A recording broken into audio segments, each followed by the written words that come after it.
Yan, ito yung ating mga propagation noong nakaraang araw. Dahil umulan, ayan, mga 3 to 4 days na yata sila. Papakita ko ulit sa inyo. Anong nangyari sa ating mga ginawang propagation? Ching!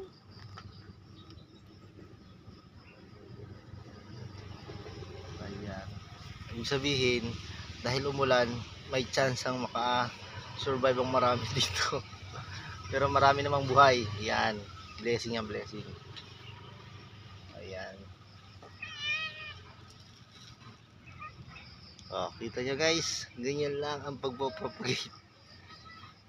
Ayan. So marami ring buhay sa ating ginawang propagation. Ayan sa kabila oh. Ayun. So ayan ang ating propagation.